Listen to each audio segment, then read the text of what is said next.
Today I'm just going to make a very simple little bead out of borosilicate glass. The first thing that you do is pick a mandrel, which is just a stainless steel rod. The mandrel needs to be coated with some kind of a substance to keep the glass from sticking to the stainless steel. That way you can take the bead off of the mandrel once it's annealed.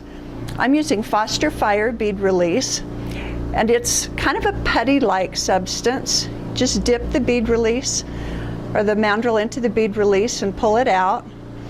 The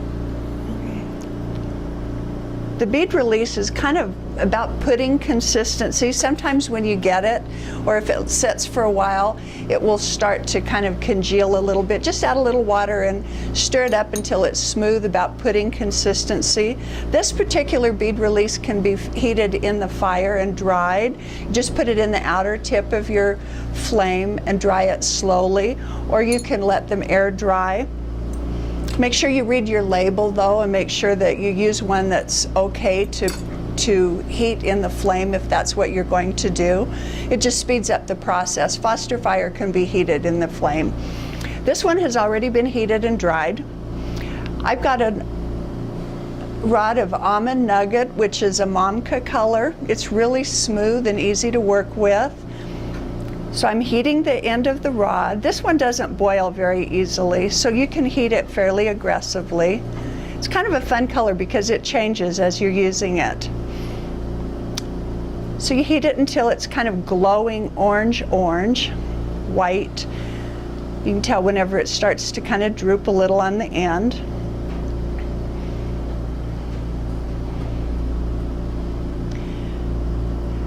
Then you take the bead mandrel, sit it under the flame, and just really gently roll your glass around the mandrel.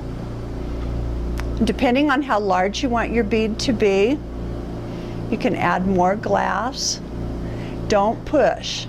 If you push, you'll end up with a smashy, flat-looking bead. Just coat until you've got about the size that you want.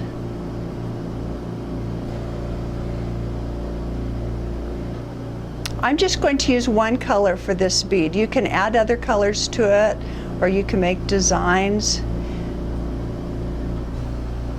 This is a pretty glass just by itself, so that's all I'm going to do is just use that rod of Almond Nugget.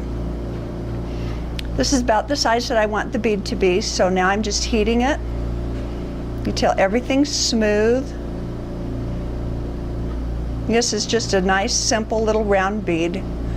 Takes just a couple of minutes to make. So everything's smooth, it looks great.